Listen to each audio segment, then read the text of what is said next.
Good afternoon, welcome, and thank you for joining us for Climate Change, Public Health, and the U.S. Supreme Court. I'm Stephen Ruckman, Deputy Director of the SNF Agora Institute, an academic center and public forum at Johns Hopkins University that is dedicated to improving and expanding civic engagement and informed, inclusive dialogue as the cornerstone of global democracy. I want to thank our colleagues at the Center for the Law and the Public's Health at the Johns Hopkins Bloomberg School of Public Health for partnering with us on this program today.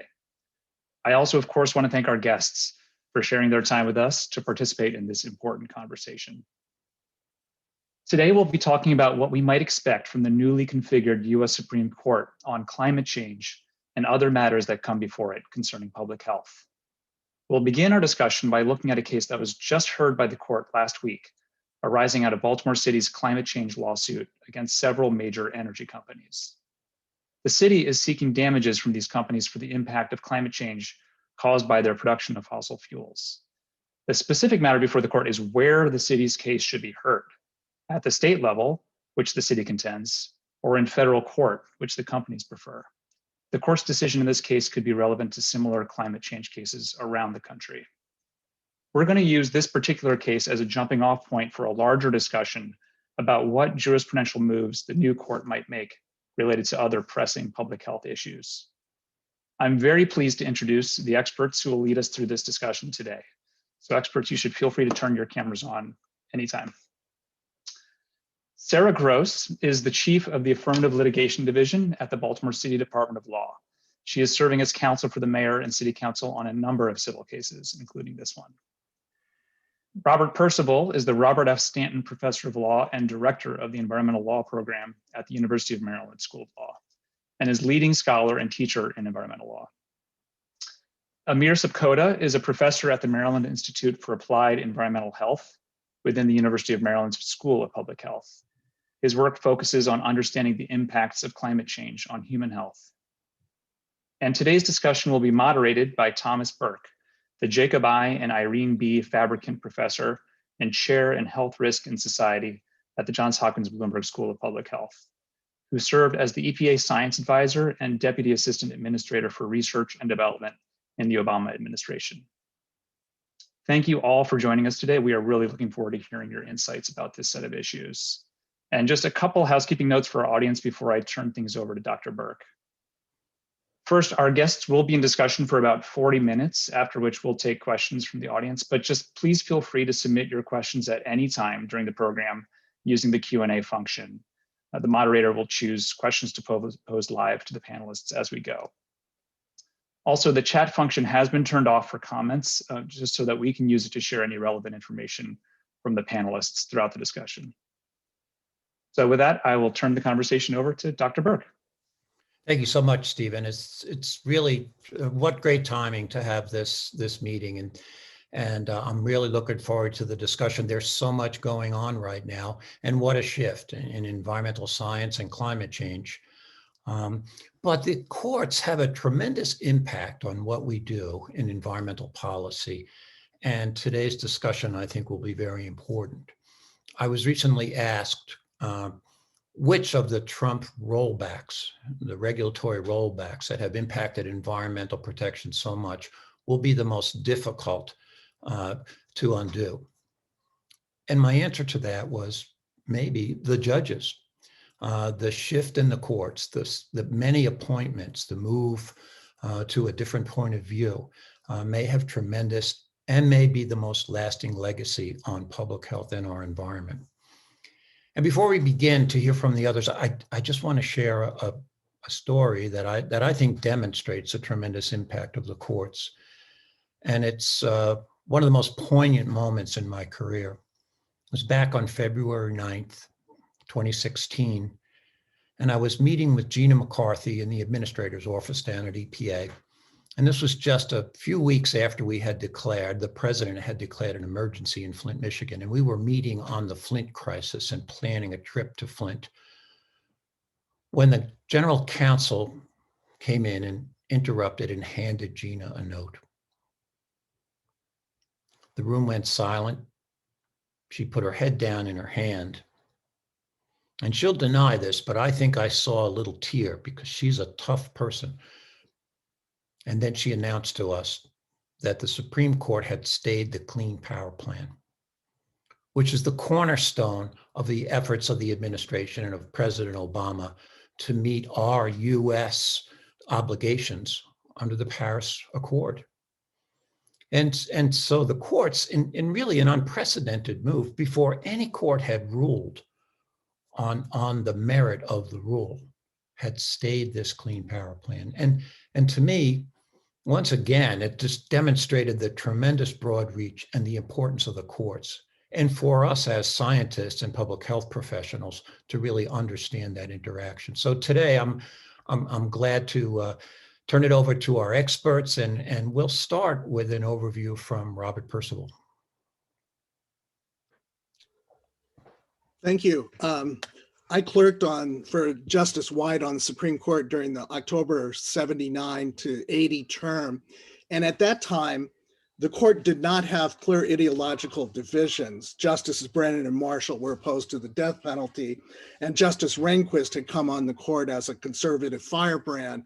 But you couldn't really predict in advance what the outcome of the cases would be. That's changed dramatically now. We now have a court that has 6 firm conservatives and 3 liberal justices. Now, when COVID hit in March, the court had to change how it does business. The court had to stop having oral arguments in person. Everything had to be done telephonically. In fact, I'm going to share my screen here. This is the current photo of the justices. It's the last time they post for a photo, and you might notice Justice Ginsburg's still there because they've not all physically gotten together since the confirmation of Justice Amy Coney Barrett, who was confirmed in record time. Now, the highlight of the Supreme Court's environmental jurisdiction was back in 2007, at a time when the court for years had been split 4-4, 4 conservatives, 4 liberals, and Justice Kennedy in the middle. The court ruled that EPA had the authority under the Clean Air Act to regulate greenhouse gas emissions, and that they had not offered an adequate explanation for failing to do so. Today, the only justice from the 5 justices in the majority still on the court is Justice Breyer, and he is the oldest of the justices at 82 years old. Many are urging him to retire so that he can be replaced with another liberal justice so that we don't have the same situation that happened with Justice Ginsburg. Now, the court has an immense impact on law, but it has complete discretion over what cases it takes. And usually the primary reason for taking a case is if the lower courts are split on an issue. And that's actually the reason why they granted the climate litigation case involving Baltimore. In that case, there is a tiny circuit split. One court has disagreed with all the other courts on whether or not you can appeal order remanding a case that's been removed from state court to federal court back to state court. And in order to clear up the circuit split, that's the reason the court's taken the case. But now that the oil companies are before the Supreme Court, in their briefs, they actually were pretty outrageous in arguing that instead of deciding this technical issue of reviewability of remand orders, the court should just say all climate litigation, because it involves a global matter, has to arise exclusively under federal common law, and therefore it's preempted by the Clean Air Act. And in a sense, with one fell swoop, just wipe out all climate litigation. Now, the court hears a lot of environmental cases, disputes between states over water, other cases involving the Superfund legislation or Clean Air Act renewable fuels credit. But one thing it's been doing a lot recently, because the conservatives are so firmly in control, the Trump administration went running directly to the Supreme Court without waiting for the lower courts to decide certain issues. And the 16 years prior, that had only happened 8 times, but the Trump administration did it 41 times because it's confident that if it can get the attention of a court on an issue that's important to conservatives, they won't wait for the Court of Appeals. They'll just step in and decide that. They've done that in one case to block New York's order with respect to limits on religious gatherings during COVID. And they're prone to do this in cases involving religious discrimination today, or cases that involve the death penalty. But that's kind of a worrisome trend. It's just like they did for the first time in staying the Clean Power Plan. But there it was Justice Kennedy's swing vote that was so crucial to get the 5-4 majority for that.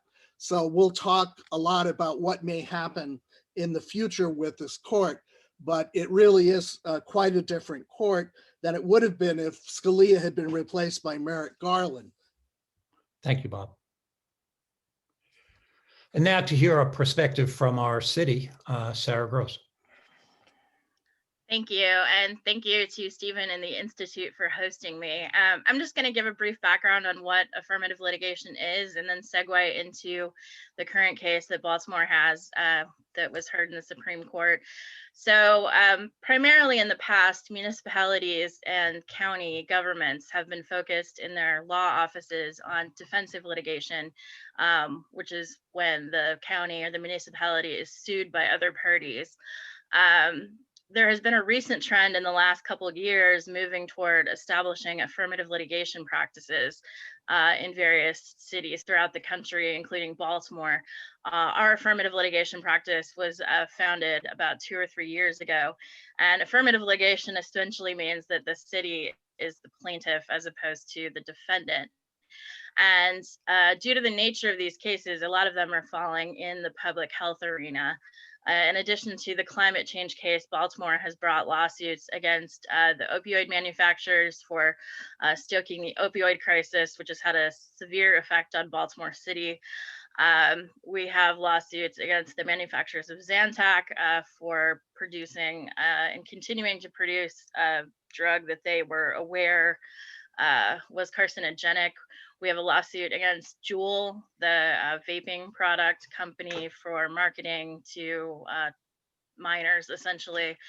And the reason we're bringing those cases is that I'm sure you're aware that Baltimore is not the wealthiest city on the planet, and any sort of settlements or verdicts in these cases will help to fund the city in terms of remediating the damages that have been caused by these companies, and or instituting educational programs, such as the case with Juul, to offset their deceptive and troublesome marketing practices.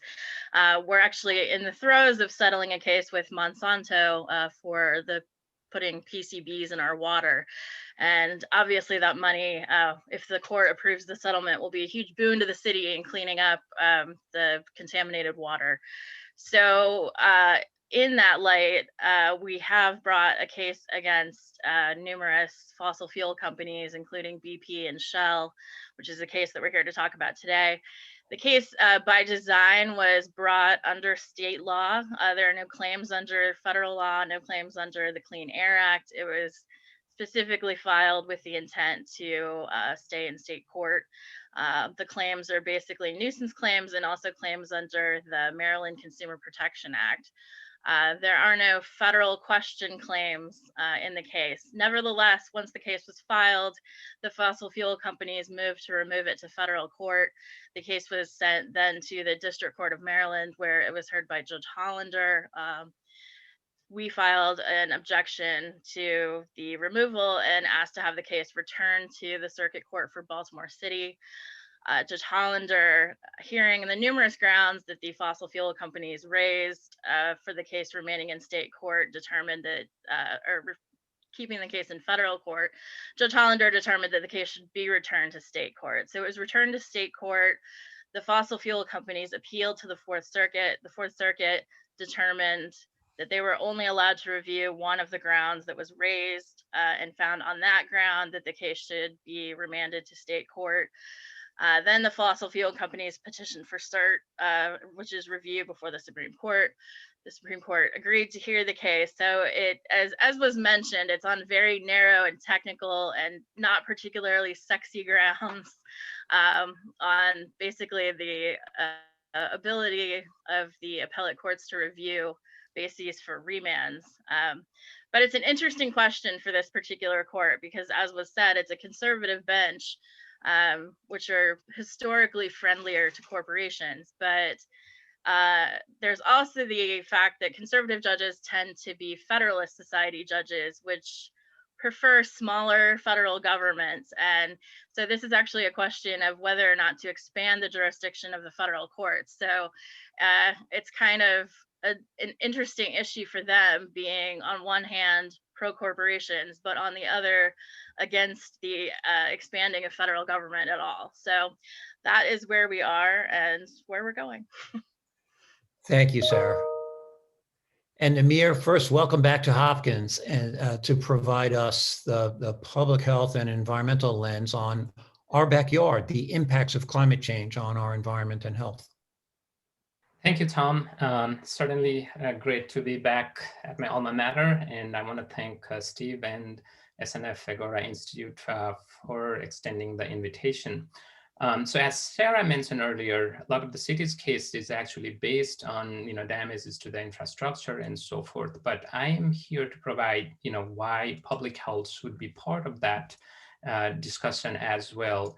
And to make that point, I want to start by sharing with you what's happening right here in our backyard. So in the first slide, what you see here is the headline from papers, from 2014, August of 2014, July of 2016, and May of 2018. In all these instances, what you're seeing is referring to this extreme precipitation event that happened right around the BWI Ellicott City area. Right. So in all those instances, the papers are talking about how it is once in a 1,000-year rainfall event. This is not only with the precipitation, right? So we see similar trend with the extreme heat event, with the heat wave as well. And I hope this slide makes it very clear to you that such extreme events are happening more often than we would like to see, right? And in fact, this is what the climate scientists have been telling us all along, that extreme weather events such as this, extreme heat, extreme precipitation, are becoming more frequent, more intense, and longer lasting. And this trend will continue into the foreseeable future in response to climate change. So the question, next question is, why some communities are more vulnerable to this new set of hazards, communities such as Baltimore City. And to understand that, we really have to think about, these critical elements of vulnerability. Certain communities may be more vulnerable because they are disproportionately exposed to this new set of hazards. So urban city centers such as Baltimore, they suffer from what we call urban heat island effect, right? So the temperature, core temperature, because it's a concrete jungle, it's higher than the surrounding suburbia. So when there is a heat wave, it tends to be a lot more nastier in the city center, and they tend to be a little bit more frequent in city like Baltimore. And a community also may be more vulnerable because they are unusually sensitive to such hazards, right? Or they may be vulnerable because they lack the capacity to adapt to this new set of hazards. What do I mean by that? Let's take an example of extreme heat event.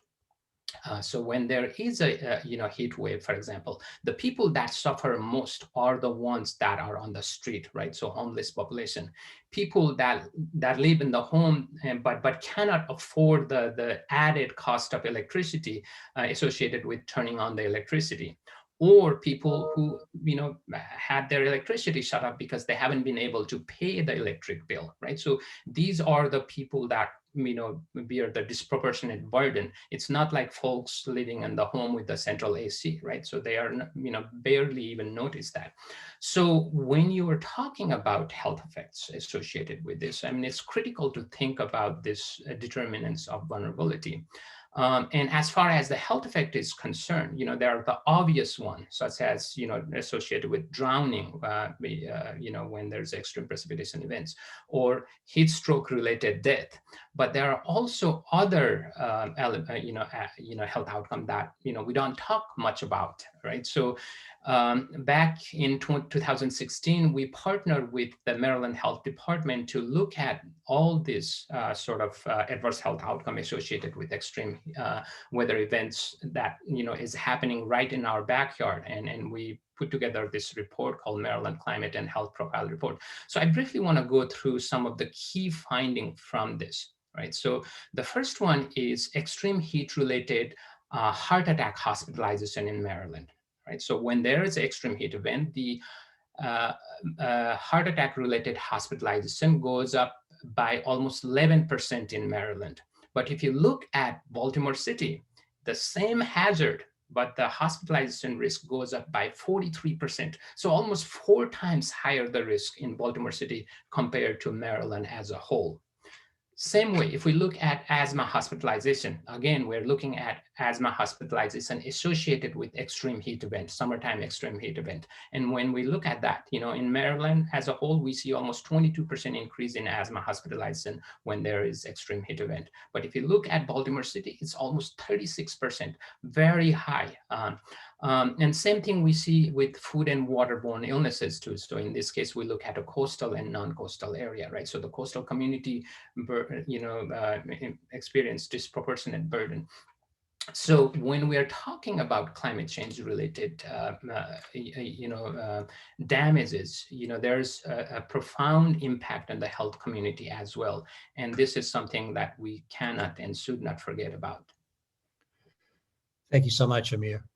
And now for the next part of our webinar today, I'd like to have a general conversation. We've heard kind of the big picture, the Supreme Court view. We've heard the legal picture from the city of Baltimore, and Amir has shown us the unique vulnerabilities of the city of Baltimore, both from an environmental perspective as well as a public health perspective.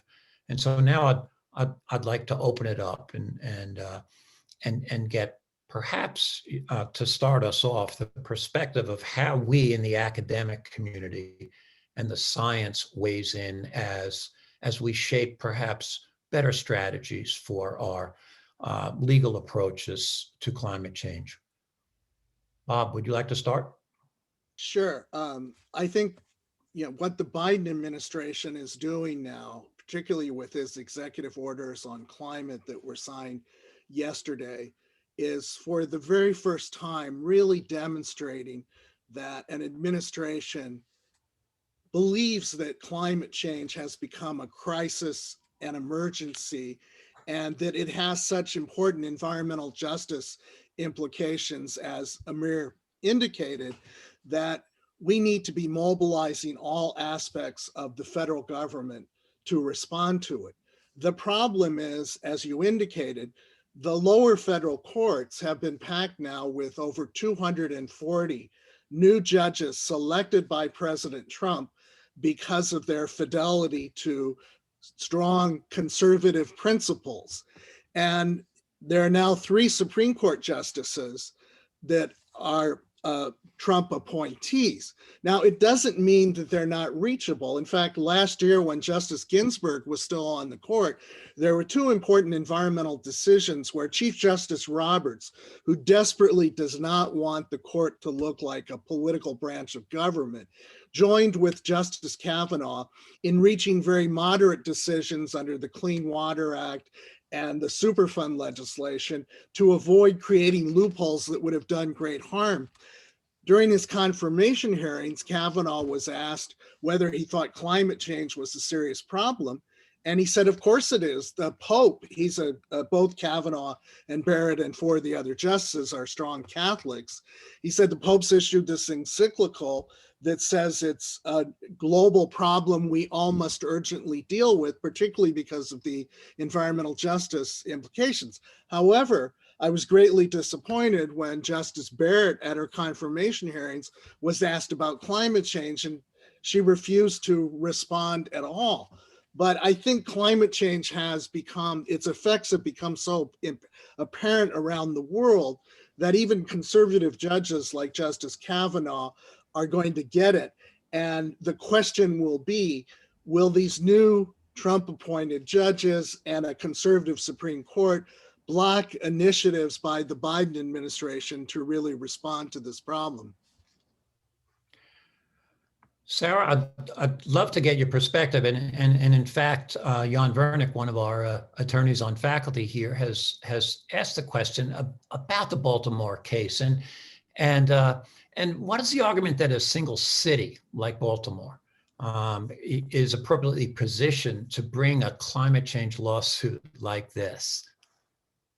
So I am going to perhaps pass that off because of the comments on pending litigation. And at this point, we are still in the early stages of the lawsuit. So I can't comment necessarily on our strategy and our our legal plans, what is beyond what is in the complaint. But I will say that in terms of, damages, as was discussed by Amir, the city itself, because of our location on the coast, we have, I think, unique damages and unique challenges to say somewhere in the Midwest or something that doesn't have those issues. So I think that the effects of climate change are uniquely felt in areas along the East Coast. So I think specifically we have a very good claim for damages based on, the effects of climate change simply because of our location. But yes, I do have to refrain from commenting on the specifics of the pending litigation and any legal strategies we have. But perhaps Professor Percival has some insight on that. Let me praise you and Baltimore for it. This litigation is really brilliantly designed because it's focused entirely on state law claims. What they're not asking for some court order to cut back on greenhouse gas emissions. They're saying that these fossil fuel companies for years denied that climate change was a problem and continued to deceptively market the products like it makes no difference how much we use gasoline and other fossil fuels, and therefore broke consumer protection laws and deceived us, and it's causing the city harm. Now, those are quintessential state law tort claims. And the Supreme Court's had a long history that if there's an independent and adequate state grounds for a decision below, it's supposed to keep its hands off. And it's generally kept its hands off state tort litigation when California had the statute requiring lead paint manufacturers to pay for helping to reduce lead-based paint in homes and the like. The court refused to review it. So the question is really, in this case, should these cases stay in state court? And if they do, I think there's a very good chance that the city could recover. Now, of course, it won't be able to recover for all of the harm that's caused, but a proportionate share that the defendants were responsible for. But I think it's a brilliant legal strategy, and that's why the oil companies are trying mightily to prevent a trial and to keep this in federal court. And yesterday, we've heard the pronouncements from the Biden administration, and already we've seen reports that alliances, the Western Energy Alliance, is challenging and preparing a lawsuit. But more than that, starting the public relations campaign, that the cost of this, the job-killing aspects of this, will be tremendous, which sets up such a struggle. And so, Amir, I'd like to ask you, as scientists, we like to present the data, and you've presented very powerful data on the health impacts of climate, but tell us how we might better prepare that data to help the argument and perhaps to help work with our economists to make it clear that there's an economic reason to advance on climate change.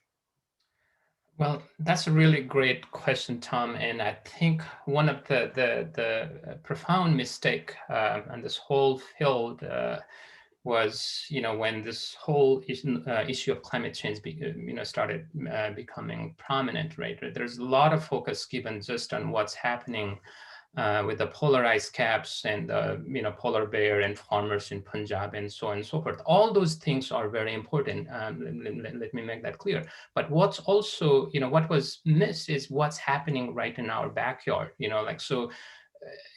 Let's be honest, right? Your senator, your Congress is not going to care a whole lot about what's happening to the like faraway land, but they are going to respond to what's happening in their community, people who elected them. And so that's what's critical is we ought to bring those issues to the forefront right in our backyard. How are your neighbors, your grandparents, or your friends, community, your neighbors are being harmed by the impact of climate change. And I think that's one very key aspect of it. And the other part I would like to bring up is this whole notion of job killers.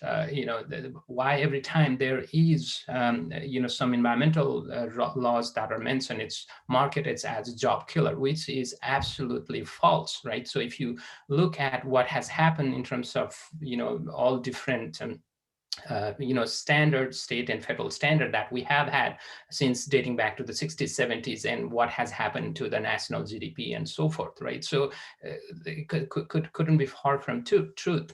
And also, if you think about the energy itself, how much job is there in the coal sector, right? But how much job are being created in clean energy, green energy, solar energy, wind energy, and all these renewables. So we need to focus on that, bring that aspect to the front, and like how do we turn and retrain those people that are in the coal industry so they actually get a better job in the green industry, right? So that I think needs to be part of that discussion that we haven't done, in my opinion, as good of a job in terms of bringing that to the forefront. And Stephen, I know our panel is here to discuss things, but I was very taken by a question that you raised yesterday when we met briefly with the panel about the Supreme Court being the arbiter, the ultimate arbiter of our public health decisions. And I'd love to get your perspective on this, or perhaps your question for our panel.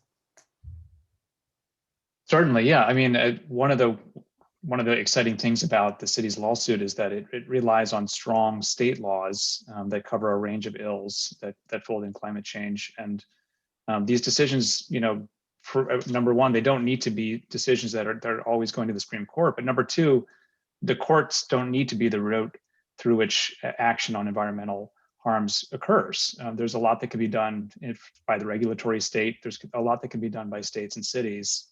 And so just one thought I have for the panelists is, given the nature of this court and given the way in which we think the court might respond to federal claims, what are some of the other avenues that people in the audience should be thinking about who want to make an impact on their communities?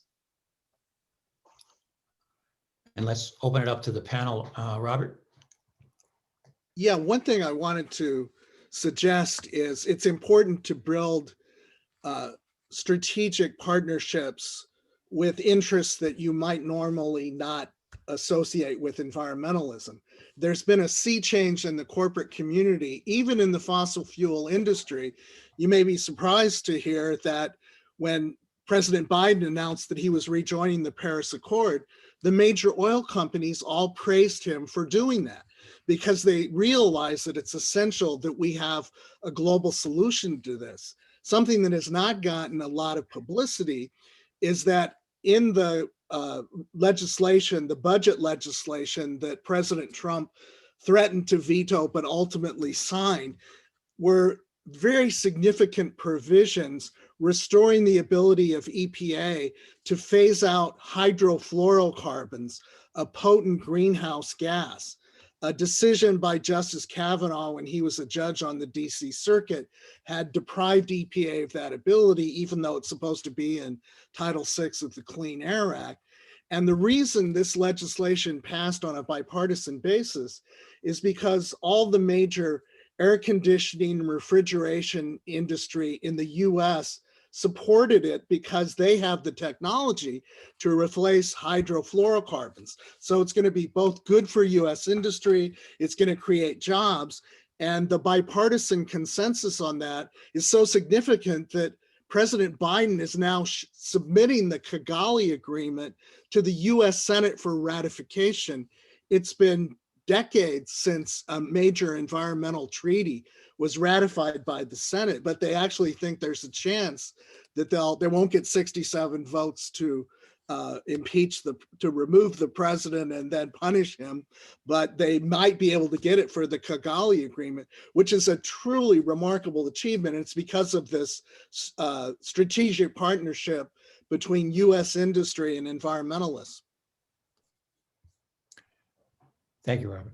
And I have a follow-up perspective from the audience that I'd like to get both Sarah and Amir's perspectives on it. And that is, clearly we have global data on climate change. And as Amir talked about, we think of the polar ice caps and the polar bears and far away global impacts. And yet sometimes when we're in the arguments about climate and extreme events on a local level, you hear the caveat that we really can't say that this is climate change. So what might be clearly climate change becomes an extreme weather event in Baltimore. And so, Amir, I want to start with you. Is the evidence base strong for Maryland from your work on the commission to really provide the scientific basis for our lawyers to move forward? And then, Sarah, I'd love to get your perspective on the strength of the evidence in the Baltimore lawsuit. Amir? Thanks, Tom. That's a really important question. I think it is hard to pinpoint if one particular event is caused by climate change alone, right? So that's why, you know, the norm has been to focus on extreme weather events collectively, and you know, like we know climate change is making those extreme weather events more frequent, right? But you know, within the past 5 years, there has been a lot of development in terms of, you know, scientific advancement in methodology, what we call the attribution studies, right? So these, you know, new set of methods does allow what is the likelihood of such things happening. Let's say if you're looking at Hurricane Katrina, right? So what is the likelihood of Hurricane Katrina like striking if there was no climate change, right? So there's been really exciting development on that, you know, since the past, you know, I would say even 3 to 5 years or even less than that. So I think development like that is going to let us, you know, give us a little bit more confidence, you know, like what would we have this sort of hurricane or, you know, what have you, heat wave, you know, happen in Baltimore City if there was no climate change. So I think we are going to see more and more of that. And there's a lot of confidence on that. And it's, you know, becoming more, you know, widely accepted in the scientific community. So I do feel hopeful. Thank you. And Sarah, did the scientists provide you the kind of evidence you need to make the case? We believe so. Obviously, at some point hopefully when we get into the meat of the litigation, we'll have expert testimony to that effect. You know, this is going to be one of those cases that lawyers often refer to as a battle of the experts, essentially. So I'm sure that the climate or the fossil fuel industry will attempt to find scientists that back up their theories. But I think in general, the science is on the city's side. We wouldn't have brought the lawsuit if we didn't think that we could prove the case and that the global warming is a result of emissions. Unfortunately, we haven't gotten that far in the lawsuit yet because we're about a little over 2 years in and we're still battling on jurisdictional issues. So we haven't gotten to the substantive merits of the case yet. So there haven't been any expert exchanges or expert findings, but certainly we feel that the evidence is out there. And when the time is appropriate, that we will be able to produce it, and we will produce it. So yes, we feel that the evidence is strong. And in fact, I would actually suspect, based on some public statements that were made by attorneys for the fossil fuel companies, that they may not even take the tack of trying to say that emissions don't cause climate change because the science is so robust in our favor. I think that they may spend a lot of their time and energy trying to debunk that they are the sole cause of the climate change. They're going to point out that consumers using driving cars and things like that have contributed, and that there are other causes. So I suspect that a lot of their defense will focus on that, as opposed to necessarily challenging the idea that emissions cause climate change. But that's just my guess based on certain things that the companies and their lawyers have said publicly. Thank you. So as a former regulator on the state level and a federal regulator and a scientist, I know that there's this kind of a saying at EPA: you do your best work and then you brace for the lawsuit once you put out the rule or when you put out the risk assessment. And it seems to be an inevitable reality. And we've talked a lot about lawsuits against the polluters, where it's good versus evil. But there is tremendous role for the NGOs and the environmental organizations in the courts as well. And frankly, my job was always made easier when there was environmental defense or NRDC or an NGO really pushing that our agencies enforce the law the way that they were mandated. And I'd love to get your perspective on that, perhaps starting with you, Robert. Tell us about the friendly lawsuits. Well, for the last 4 years, the NGOs have been fighting the Trump administration tooth and nail, but they've had great success in the courts because they cut corners so frequently in their zeal to roll back regulations that a lot of that was not accomplished. Now, I think they're going to be taking a very supportive role for a lot of the changes that are being made, but they are going to face these judges that are going to be much more hostile towards it. And I think a good example of that was just the day before the inauguration, the U.S. Court of Appeals for the DC Circuit ruled that the Trump repeal of the Clean Power Plan and replacement with the Trump rules, which were ridiculously weak, were illegal. And so they threw that out. But one of the new judges appointed by Trump wrote a dissent where he said, because greenhouse gas regulation affects the entire power sector, it's something where the agency doesn't have authority to do it unless new legislation is passed. He called that the major questions doctrine.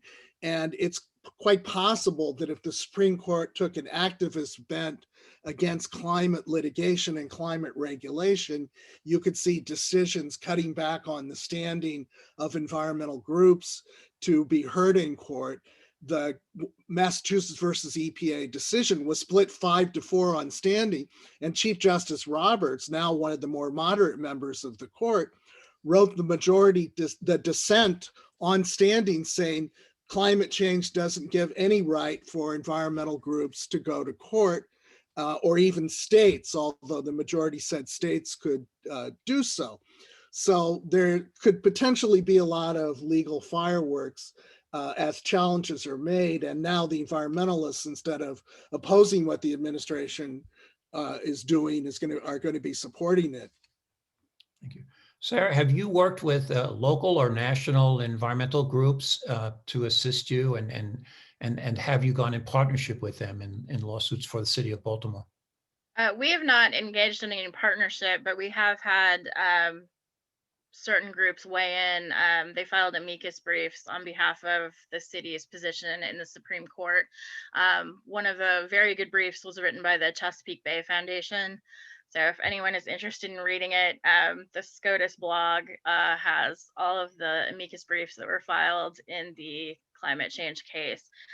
So I think that organizations like that could have a real impact going forward in terms of filing amicus briefs with the various climate change and public health cases that come before the court, particularly the ones that are well respected in their respective arenas. So I think that in addition to what the professor talked about, that they could have a role in filing these amicus briefs on behalf of various issues.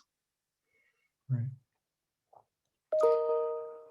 Well, we've got a question from the audience about the the shift in the evidence. And I think all of us in the scientific community feel it's becoming clearer and clearer almost every day that the climate is changing. We are in a changing climate, and it is affecting our environment and our health.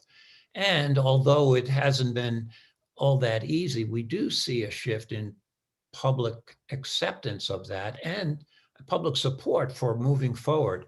And the question is basically, as the wind shifts, so to speak, on public recognition of the evidence of climate change, do you think this will help with the courts, or will it have an impact at all, as long as we have such dug in, well-financed corporate efforts to push back? And let me start with you, Sarah. As perhaps it becomes more political acceptable, do you think that will change your perspective on this and future lawsuits? And then we'll go to Robert.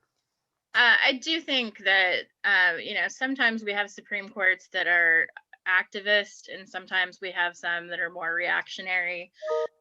You can definitely look at, like, say, the Brown versus the Board of Education in 1954 clearly was ahead of its time in that, segregation was still publicly acceptable, and the court actually, went forward. I think maybe with climate that it's going to be necessarily more reactionary, but I do think that as the evidence becomes stronger, as it becomes more well known, I think with the steps the president is taking that establish it as a clear and present danger, and the fact that the fact that car manufacturers and fossil fuel companies are basically accepting it as true. There have been a lot of commercials lately from the auto industry talking about how they're switching all of their manufacturing to green projects, and that they're increasing the number of electric cars that they make. I think the fact that the corporations that have traditionally been some of the worst offenders in terms of generating climate change, the fact that they're out there and publicly admitting that climate change exists and that they're taking steps to remediate that, I think is certainly helpful and certainly creates a different environment for the court. And I think the court, has to be cognizant of that. And then on top of it, we have President Biden yesterday signed an executive order creating a commission to look at reforming the Supreme Court. So the bench that we have today may not necessarily be the bench that we have in a year. So I think that in the future, that maybe what we're looking at today is not necessarily what we will be dealing with, 12 or 24 months from now. I have this dream about a great scientist, also great in law, being appointed someday to the Supreme Court, but it remains a dream. Let me ask you, in the Maryland perspective, when your group was working on the report, how did the public acceptance of that change, or were there challenges from the state or local industries from your findings? Or how do you feel the political acceptance is in Maryland that may influence our work in the future? Well, I think certainly, as Sarah said, Tom, the tide is certainly changing, right? So, at the end of the day, everybody wants clean air to breathe, right? Everybody wants to protect the environment and so forth. So even if you look at the young Republican Party, right? I mean, they are, they are coming in favor of, supporting climate change, particularly the young folks. So I think it's just, the way I look at it is the train has left the station, right? So this is, like whoever is fighting against it, it's a losing battle. Same thing we saw with the tobacco industry as well. And, even, one thing that I find it really, really exciting is the cost of renewable energy. right now, it's comparable, if not better than the fossil fuel, right? So that's really unbelievable. So at the end of the day, the economy is also in favor of this green energy, right? I mean, who would have thought, coal-related electricity would be more costly than, wind power or solar power-related energy right now, and we are seeing a lot of this big coal going bankrupt. So I think it's just, that's where the entire world is heading towards. So it's just a matter of time.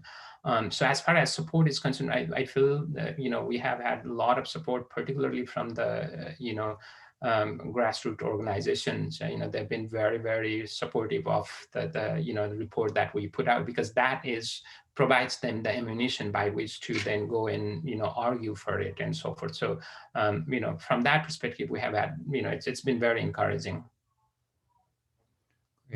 At this point, there are still some great questions from the audience, and I'd like to make sure that I get a chance to raise them. And one is, we've lived through some amazing confirmation hearings, whether and lack of confirmation on the part of Merrick Garland, and we know one justice likes beer probably more than any other thing about that justice, but we also saw the hurry up confirmation of Amy Coney Barrett. And there is a question from the audience about whether or not the Supreme Court is heading to a more activist approach to law rather than a constitutional one. And Robert, I would love to get your perspective on that, given how the court has really shifted. Yeah, no, it's changed dramatically from the days back when I clerked, when you just didn't, count the votes on an ideological basis. And now there's this clear split. But at the same time, Chief Justice Roberts, he got into a Twitter war with President Trump when Trump said, "Oh, those are Obama judges." He said, "There's no Obama judges, there's no Trump judges. Once we put on the robe, we're supposed to be non-political."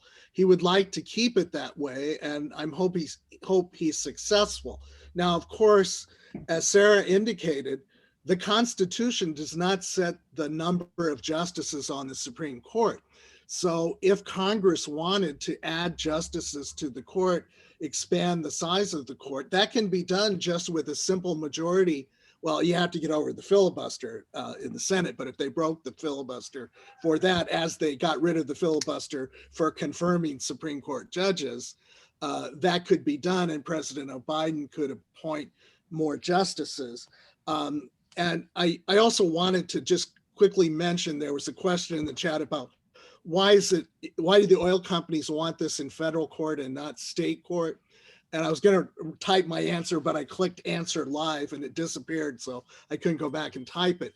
The reason is that they argue that a Supreme Court decision in 2011 that was authored by Justice Ginsburg for a unanimous court will preempt all climate litigation in federal courts, because that was a case where the state of Connecticut and other states were asking the federal court to actually order limits on greenhouse gas emissions, something totally different than what the city of Baltimore is doing in this case. And in that case, the court said, because in Massachusetts versus EPA, we indicated that EPA had the authority to regulate greenhouse gases under the Clean Air Act, the federal common law of nuisance, which was the basis for the suit, has been displaced by the Clean Air Act. The oil companies want to say this case belongs in federal court because the Department of Defense purchased oil from us, so they made us produce fossil fuels. And then once they get there, they want to say, voila, now it's displaced because it arises under the federal common law of nuisance, and that's been displaced by the Clean Air Act. But it's not a very good argument, actually, because this is a totally different type of case. Doesn't involve actions requesting a court to put limits on greenhouse gases. It just seeks damages for a state tort. But they want to play that legal gotcha, get you into federal court, and they say, and now no one can bring these lawsuits. And this is among 20 suits that are being brought all over the country. The state of Rhode Island is bringing a similar suit, the county of Boulder, Colorado, several cities in California. And that's all what's helping change the position of some of these major oil companies. They know the tide has changed. Solar and wind energy are competing now in the marketplace and being cheaper than coal. And as a result, they really have to change their tune. Thank you, Robert. Can I? Go ahead, Sarah. Sure. I think it's also an issue of long-term, if the case does in fact make it in front of a jury, the prevailing theory amongst defendants is that a jury pool in a state court is going to be less favorable to them than a federal jury. In Maryland, Baltimore Circuit Court jury is pulled from the motor and voter rolls of Baltimore City, whereas in the federal court, the jury pools are from all over the state. So I think the fossil fuel companies, as any defendants would, don't want their entire jury pool made up of people who would actually be affected by the climate change because they live in Baltimore City. So essentially, the entire jury pool would be made up of people who are suffering the effects of climate change. So, arguably, that would be an issue for the whole state of Maryland, but this, particularly the city would benefit from a verdict in its favor. And so they don't necessarily want their jury pool pulled from there. They would rather have it pulled from across the state. Okay, now we have about 2.5 or 3 minutes left, and we have a hard stop. So I just want to end with bottom lines from each of our participants here. Amir, let me start with you. What's your bottom line message for our university community? Keep up the good fight. I think this is existential threat, and we cannot let the foot off of the gas pedal at this point. Robert? When the science becomes so apparent, the courts can't deny it. That's why they had to completely change their procedures to protect themselves from COVID. And you may have seen at the inauguration, for the first time in 20 years, not all the Supreme Court was there. Justices Breyer, Alito, and Thomas weren't there. People thought, well, it's because Alito and Thomas don't like Biden very much, but it turned out those were the three oldest justices. And the court's press officer said they weren't there because they were afraid of getting COVID at the inauguration. So climate is going to be like that. We can't deny the science anymore, and the courts are going to have to shift as a result. And Sarah, the last word from our panel, and I'm going to turn it over to Stephen.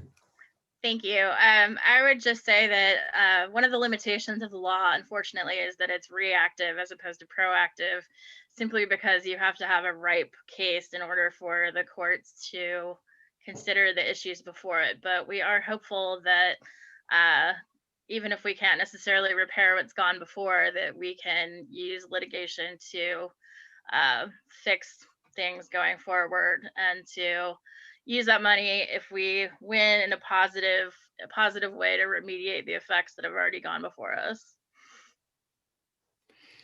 And Stephen, to bring us to a close.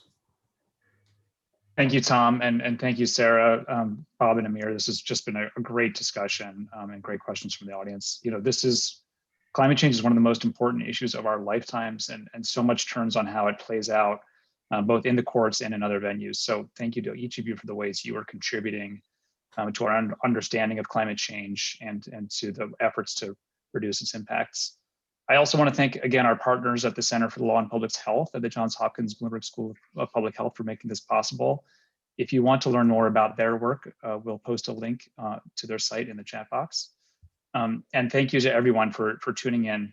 We will be watching the Supreme Court docket all spring. This really is the first full spring with this new court, and possibly hosting a follow-up conversation at the end of the term in June. And if we do that, we hope you all will join us for that. I also wanted to invite you to join us next week for a very different but equally important conversation that SNF Agora is hosting on Tuesday, called Faith, Race, and Politics. We will be convening prominent evangelical leaders, including those working to build racial justice within the church, for a conversation about what evangelicals are doing and can do to confront this divisive period in our nation's history. For information about our upcoming programs, you can visit our website, snfagora.jhu.edu. And you can also sign up for our e-newsletter by clicking the link in the chat. We promise it's a great read. So thank you again for spending your lunch hour with us today, and I hope you enjoy the rest of your afternoon.